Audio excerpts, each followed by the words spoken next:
Police అమరవీరుల సంస్కరణ వారోత్సవంలో భాగంగా జిల్లా వ్యాప్తంగా రక్తదాన శిబిరాన్ని నిర్వహించడం జరిగిందని, దానిలో భాగంగా పోలీసు కళ్యాణంలో రక్తదాన శిబిరాన్ని ఏర్పాటు చేయడం జరిగిందని జిల్లా ఎస్పీ మల్లికార్జున తెలిపారు. ఈ సందర్భంగా మాట్లాడుతూ పోలీసు అమరవీరుల త్యాగాలను సేవలను స్ఫూర్తిగా తీసుకుని జిల్లా వ్యాప్తంగా సేవా కార్యక్రమం నిర్వహించడం జరిగిందన్నారు. ఈ కార్యక్రమంలో medical camp police unit doctor Bhanumathi, ఉపా super speciality hospital డాక్టర్లు doctor Prakash Chawla, doctor Anil Kumar, doctor P Srinivasarao, doctor you Srinivasarao, ఏఆర్ఏఎస్పీ Ashok Babu, DSP Mariadas, Ongole town DSP Narayana స్వామి రెడ్డి తదితరులు బాగున్నారు.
పాత రిపోర్ట్ తీసుకొని హాస్పిటల్కి వచ్చేసి మీ ఓపీ తీసుకొని రండి రేపు.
Please, no?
ఏమైనా ప్రాబ్లం ఉందా, టీచింగ్ ప్రాబ్లం అలాంటిది?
అందరికీ నమస్కారం అండి. మన నేషన్ వైడ్ మనం పోలీస్ కమెమరేషన్ వీక్ అబ్జర్వ్ చేయడం జరుగుతుంది. దానిలో భాగంగా మన పోలీస్ వెల్ఫేర్ కోసం మన ప్రకాశం డిస్ట్రిక్ట్ పోలీస్ కళ్యాణ్ మండపంలో పోలీస్ సిబ్బందులు వాళ్ళ ఫ్యామిలీ మెంబర్స్ కోసం ఒక మెడికల్ హెల్త్ క్యాంప్ ఏర్పాటు చేయడం జరిగింది. సో ఇది పోలీస్ వాళ్ళు చాలా స్ట్రెస్లో పని చేస్తారు. చాలా టైమ్స్ ఇది కూడా ఉంటుంది దట్ వాళ్ళు self health and family members హెల్త్కి నెగ్లెక్ట్ చేసి కూడా చాలా టైం పని చేయాల్సిన అవసరం పడుతుంది. ఇది వాళ్ళకి ఒక అసిస్టెన్స్గా ఇవ్వడానికి ఒక వన్ స్టాప్ సెంటర్ లాగా ఇక్కడ మనము ఒక మెడికల్ క్యాంప్ ఏర్పాటు చేశాము. సో దీనిలో all the specialities which are there be it ortho, gynaecologist, cardiologist, all స్పెషాలిటీస్కి ఇక్కడ ఒక సింగిల్ ప్లేస్లో from the best hospitals of Ongole పిలుపునడం జరిగింది. సో ఇక్కడ మషీన్స్ కూడా ఏర్పాటు చేయడం జరిగింది. ఇక్కడ ఈసీజీ, ఎకో, అల్ట్రాసౌండ్ కూడా ఫెసిలిటీస్ ఏర్పాటు చేయడం జరిగింది.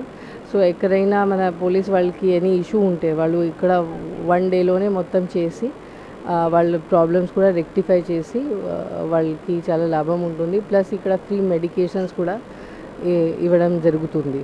సో మన ఇక్కడ hospitals Ramesh Sanghamitra hospital, Upas hospital, Orchid fertility centre, so ఈ మన ఒంగోలులో ప్రామినెంట్ హాస్పిటల్స్ ఉన్నాయి. సో వాళ్ళ బెస్ట్ డాక్టర్స్ కూడా ఈరోజు రావడం జరిగింది. So I extend my appreciation and thanks to the management and the doctors of these hospitals, and I also appreciate the efforts that are put by mana unit medical officer Dr. Bhanumati garu, plus mana organizing staff which is additional SPAR, additional SP admin, RI welfare, remaining staff who have taken initiative to organize the program today. Thank you. Ongole నగరంలో మొట్టమొదటిసారిగా సింహాచలం దేవస్థానం వారిచే శ్రీ వరాలక్ష్మీ నరసింహస్వామి వారి శోభాయాత్ర, సుదర్శన నరసింహ వాహనం మరియు కళ్యాణోత్సవం నిర్వహించడం జరుగుతుందని వరాలక్ష్మీ నరసింహస్వామి భక్త బృందం స్థానిక బాలాజీ తిరుపతి కళ్యాణ మండపంలో మీడియా సమావేశం తెలిపారు. ఈ సందర్భంగా మాట్లాడుతూ శోభాయాత్ర నవంబర్ 4వ తేదీన మధ్యాహ్నం 3 గంటలకు చెన్నకేశ్వర గుడి నుంచి ప్రారంభమవుతుందన్నారు. అదేవిధంగా కళ్యాణోత్సవం నవంబర్ 5వ తేదీ సాయంత్రం 6 గంటలకు బాలాజీ తిరుపతి కళ్యాణ మండపంలో ఘనంగా జరుగుతుందన్నారు. ఈ కార్యక్రమంలో చక్కా ప్రసాద్, నల్లమల్లి బాలు, అన్నం శ్రీనివాసులు, వేమల కోట్లింగం గుప్తా, గుర్రం బద్రీనారాయణ, తాతా బద్రీనాథ్, కొత్తూరి కమలాకర్, కోడూరు కిషోర్, కొమ్ముశెట్టి రంగ, మేరావలి, జిల్లారాం, పద్మనాభుని నందకుమార్, గంధవల్లి బాలసుబ్రహ్మణ్యం, చక్కా సురేష్ తదితరులు బాగున్నారు.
ఓం నమో నారసింహాయ నమః.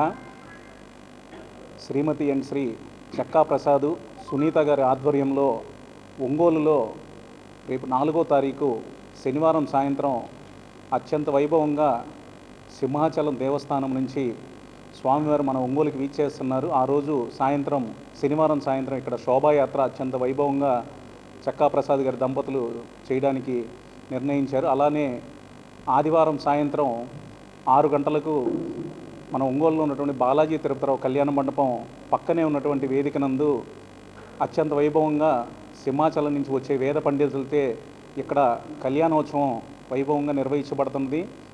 మన ఒంగోలులో మొట్టమొదటిసారిగా సింహాచలం దేవస్థానం తరపున వరాహ లక్ష్మీ నరసింహస్వామి కళ్యాణం జరుగుతుంది. కాబట్టి భక్తులందరూ మన ప్రకాశం జిల్లా వాసులు ఒంగోలు భక్తులందరూ కూడా వచ్చి ఈ కార్యక్రమాన్ని శోభాయాత్రని అలానే ఆదివారం జరిగే కళ్యాణాన్ని కూడా కుటుంబ సమేతంగా వచ్చి విజయవంతంగా నిర్వహించవలసిందిగా కోర్చి అలానే స్వామివారి ఆశీస్సులు కూడా తీసుకొని తీర్థప్రసాదాలు తీసుకోవాల్సిందిగా శ్రీ వరాహ లక్ష్మీ నరసింహస్వామి భక్త బృందం తరపున ప్రార్థిస్తున్నాము. ప్రకాశం జిల్లాలో ఎన్నో శతాబ్దాలుగా ఎన్నో దైవ కార్యక్రమాల్ని ప్రత్యేక తరహాలో మన దగ్గర ఉన్నటువంటి వనరులకి తగ్గట్టుగా ఎన్నో దైవ కార్యక్రమాలని మనం నిర్వహించుకోవడం చూసాం. రేపు రాబోయే 4వ తారీఖున స్వర్గీయ చెక్కా హనుమంతరావు గారి చారిటబుల్ ట్రస్ట్ తరఫున వారి కుమారుడు చెక్కా ప్రసాద్ గారిచే నిర్వహించుకుంటున్నటువంటి ఈ వరాహ నరసింహస్వామి కళ్యాణోత్సవాన్ని నగర ప్రజలే కాకుండా పట్టణ ప్రాంతంలో ఉన్నటువంటి ఇతర ప్రాంతాల భక్తులందరూ ఇచ్చేసి స్వామివారి కృపకు పాత్రలు అవ్వాల్సిన కోరుకుంటా ఈ కార్యక్రమానికి దేవాలయంలో గర్భగుడిలో ఉండేటువంటి కళ్యాణమూర్తుల్ని ఈ ప్రత్యేకంగా 4వ తారీఖు సాయంత్రం శ్రీ చెన్నకేశ్వర స్వామి దేవాలయం కేశవరాజు స్వామిపేట ప్రాంగణం నుండి ఒంగోలు నగరం మొత్తం పలుకూడల్లో శోభాయాత్ర నిర్వహించి 5వ తారీఖు ఉదయం సుదర్శన హోమ కార్యక్రమం, సాయంత్రము కళ్యాణ మహోత్సవాన్ని వేలాది మంది ప్రజల సమక్షంలో ఒంగోలు నగరంలో ట్రంక్ రోడ్లో ఉన్నటువంటి బాలాజీ తిరుపతిరావు కళ్యాణ మండపం నందు నిర్వహించడానికి స్వామివారి కృప కటాక్షాలు మనకు దొరికినాయి. ఈ కార్యక్రమంలో ప్రత్యేకంగా దేవాలయం నుండే ఇక్కడికి స్వాములందరూ ఇచ్చేసి ప్రసాదాలు ఆ దేవాలయంలో ఏ విధంగా తయారు చేయబడతాయో అదే విధానాన్ని ఇక్కడ తయారు చేసి భక్తులందరికీ అందే విధంగా కార్యక్రమం తీసుకోవడం జరుగుతూ ఉంది. వారికి దేవాలయం నుండి వచ్చిన ప్రతి భక్తునికి లడ్డూ ప్రసాదంగా దేవాలయం నుండి తెప్పించడం చెక్కా ప్రసాద్ గారికి మరోసారి అభినందనలు తెలియజేయాల్సిన అవసరం కూడా ఉంది.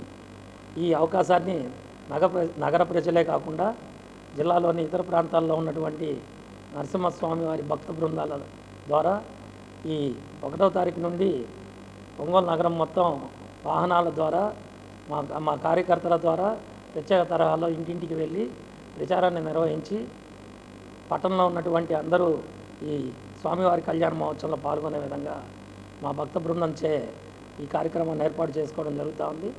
ఈ సదవకాశాన్ని నగర ప్రజలందరూ సద్వినియోగపరచుకోవాల్సిందిగా కోరుకుంటున్నాను.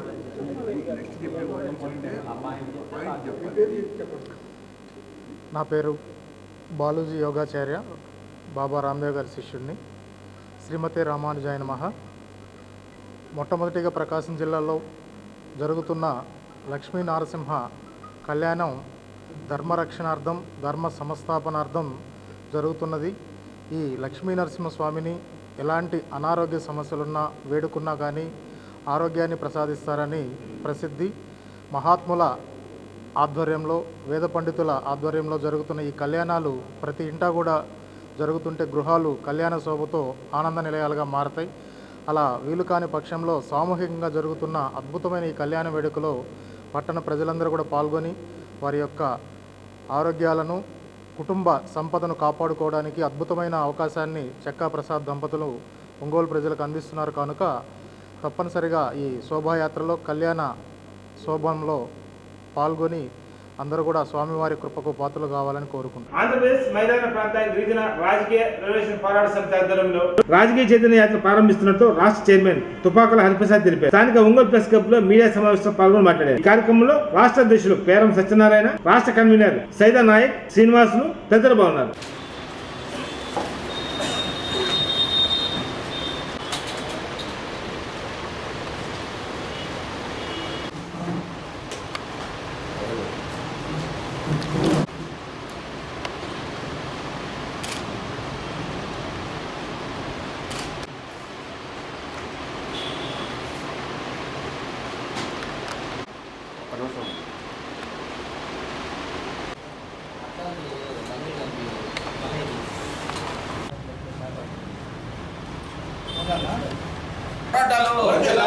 ఇవ్వాలి మైదాన ప్రాంత గిరిజనులకు 12 శాసనసభ స్థానాలు, ఒక పార్లమెంటు స్థానాన్ని ఇవ్వాలి. రాజ్యాంగబద్ధంగా మైదాన ప్రాంత గిరిజనులకు 12 శాసనసభ స్థానాలు, ఒక పార్లమెంటు స్థానాన్ని చేయాలి. నెల్లూరు పార్లమెంటు స్థానాన్ని ఎస్టీ రిజర్వ్డ్ చేయాలి. నెల్లూరు పార్లమెంటు స్థానాన్ని ఎస్టీ రిజర్వ్డ్ చేయాలి. 12 అసెంబ్లీ స్థానాలను రిజర్వ్డ్ మైదాన ప్రాంతంలో గిరిజనులకు 12 అసెంబ్లీ స్థానాలను రిజర్వ్డ్ నెల్లూరులో పార్లమెంటు స్థానాన్ని రిజర్వ్డ్ వర్ధిల్లాలి గిరిజన ప్రజా పోరాటాలు. అందరికీ నమస్కారం. నా పేరు తుపాకుల హరిప్రసాద్. మైదాన ప్రాంత గిరిజన రాజకీయ రిజర్వేషన్ పోరాట సమితికి చైర్మన్గా నేను వ్యవహరిస్తున్నాను. అలాగే నా పక్కన సైదా నాయక్ గారు రాష్ట్ర కన్వీనర్గా ఉన్నారు. పేరం సత్యం గారు అధ్యక్షులుగా వ్యవహరిస్తూ ఉన్నారు. అలాగే ఈగా శ్రీనివాసరావు గారు కూడా రాష్ట్ర కన్వీనర్గా వర్తిస్తారు. ఆంధ్రప్రదేశ్లోని గిరిజనులకు, మైదాన ప్రాంత గిరిజనులకు ఒక శుభ్రమైన ఒక మంచి కార్యక్రమాన్ని చేపట్టడానికి మేము ఈరోజు ఒక మంచి శుభ ప్రారంభం చేయబోతా ఉన్నాం. అదేంటి అంటే, ఆంధ్రప్రదేశ్లో మైదాన ప్రాంత గిరిజనులకు రాజకీయంగా స్వతంత్రం వచ్చినప్పటి నుంచి 75 ఏళ్ళుగా చాలా ఘోర పరాభవం జరుగుతూ ఉంది, అన్యాయం జరుగుతూ ఉంది. క్లుప్తంగా చెప్పాలంటే, ఆంధ్రప్రదేశ్లో రాజ్యాంగం కల్పించిన ఎస్టీ రిజర్వేషన్ ప్రకారం 7.5 రిజర్వేషన్ ప్రకారం ఆంధ్రప్రదేశ్లో 12 ఎమ్మెల్యే స్థానాలు కేటాయించవలసి ఉండగా కేవలం ఆంధ్రప్రదేశ్లో ఏజెన్సీ ప్రాంతంలో 7 స్థానాలు కేటాయించారు. మిగతా ఎస్టీకి చెప్పవలసిన 5 స్థానాలు ఎవరు అనుభవిస్తున్నారు అనేది ఇవాళ ప్రభుత్వం కానీ, పార్టీలు కానీ, మొత్తం ఆంధ్రప్రదేశ్ జనాభా కానీ గుర్తించాలని మేము మనవి చేస్తూ ఉన్నాం. ఇకపోతే ఏదైతే రిజర్వేషన్లు అమలవుతున్నాయో అది కేవలం ఏజెన్సీ ప్రాంతంలో ఉన్న గిరిజన తెగలకు మాత్రమే అది వర్తిస్తూ ఉంది.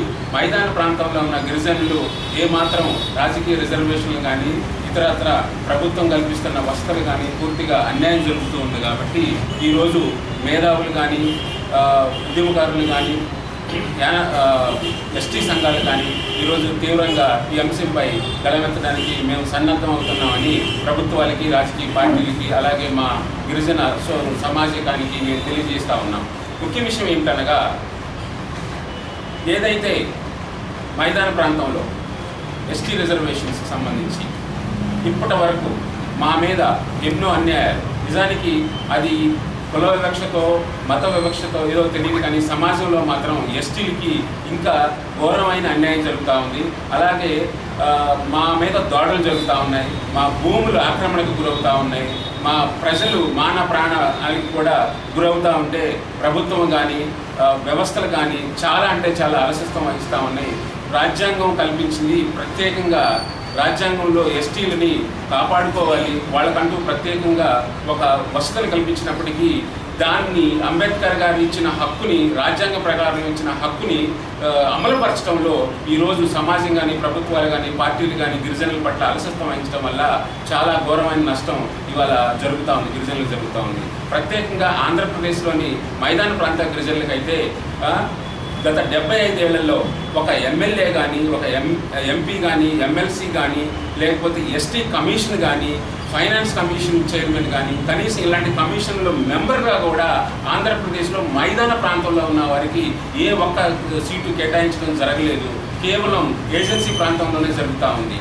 ఇది ఘోరంగా మాకు జరుగుతున్న అన్యాయాలకి చెప్పుకోవడానికి, మా గళం విప్పుకోవడానికి చట్టసభల్లో మాకంటూ ఒక ప్రతినిధులు అనేవాళ్ళు లేకపోవడం, ప్రభుత్వాలు మా మీద శ్రద్ధ చూపకపోవడం, అధికారులు మా మీద శ్రద్ధ చూపకపోవడం, కేవలం కుల సంఘాలు మాకేదైనా అన్యాయం జరిగితే మేము గుంపుగా వెళ్ళి గోడు చేస్తే, అధిక స్థాయిలో గోడు చేస్తే ఎప్పుడో ఒకప్పుడు మాకు చిన్న న్యాయం జరుగుతుందేమో, కానీ 99% మాకు అన్యాయం జరుగుతుందని ఈరోజు మేము అందరం గొంతెత్తి విన్నవిస్తూ ఉన్నాం.